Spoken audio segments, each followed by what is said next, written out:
Hello mga sisi ko, ngayong araw nga ito ay maglilinis na naman ako ng kuko. Disclaimer lang po sa mga manicurista, kami pong mga manicurista ay may kanya-kanya po kaming diskarte kung paano maglinis. Depende po ito sa shape na gusto ng client, kung patulis, pa-square. So itong client ko ngayon ay nahihirapan po talaga siyang maghanap kung saan daw po siya makahanap ng maayos-ayos na maglinis ng kanyang kuko. Kasi nga, sa panahon po talaga ngayon, marami pong magagaling maglinis. Pero yun nga po, yung mga magagaling pong maglinis ay pinipilahan din po sila. Kaya minsan, nagtsatsaga kang pumila. Minsan naman po yung mga magagaling din talaga ay nag-a-abroad na. Kaya talagang pahirapan po talaga tayo makahanap kung sino yung mga maayos maglinis ng kuko or matyaga talaga na magtanggal ng ingrown o dry skin. Sa mga part po ng pagtatanggal ng ingrown or dry skin ay may kanya-kanya po tayong diskarte. Yung sa akin po ay hindi po ako nagka-cut agad ng malaki. Kaya kung ano lang po yung part na pwedeng tanggalin doon, yun lang po talaga ang pinupukusan ko. Hindi po ako masyadong nagka-cut ng malaki para hindi po siya mag-shape ng paliit yung kuko. Instead na nga, one direction lang yung pagtubo ng kuko, nagiging V-shape na.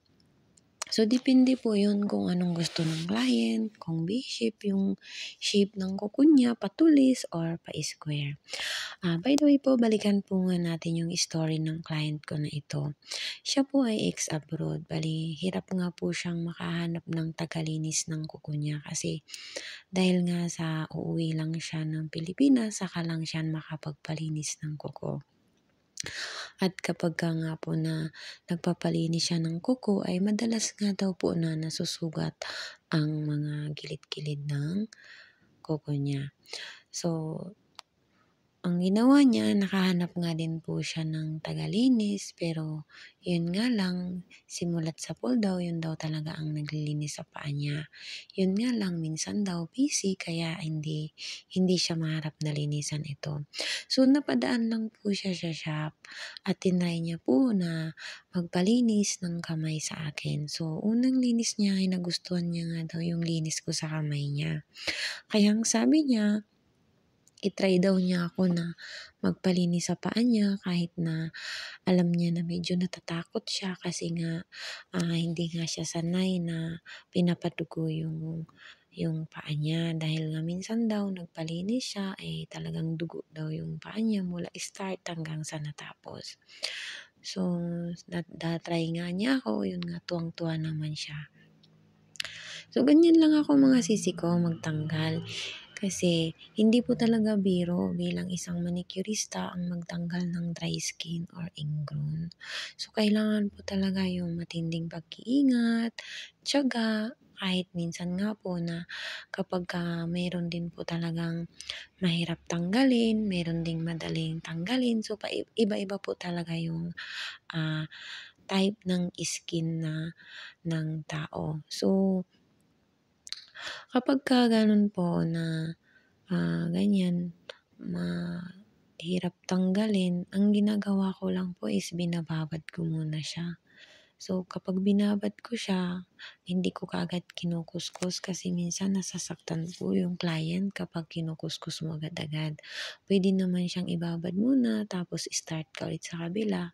Pagkatapos, ibalikan mo ulit yun.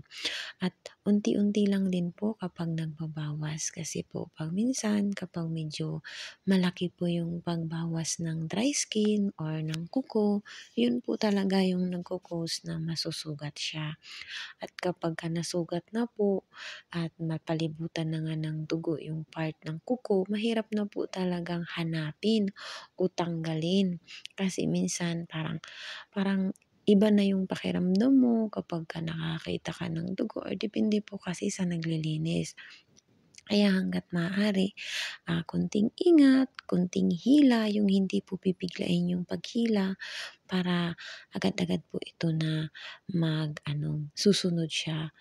At yun nga, kailangan hindi rin tayo puwedeng manggigil sa tanggal ng mga dry skin kasi minsan kapag napapasarap po talaga tayo na tanggalin yung dry skin, napapasobra po tayo ng konti, yun din po ang nagko-cause ng pagkasugat. So, sa part po talaga ng kuko ni madam, talagang dikit po talaga yung dry skin niya, which is mahirap talagang tanggalin. Kailangan talaga ng puwersa, puwersang magaan. Maraming salamat po pala sa panonood. Yan po yung outcome ng paa ni madam.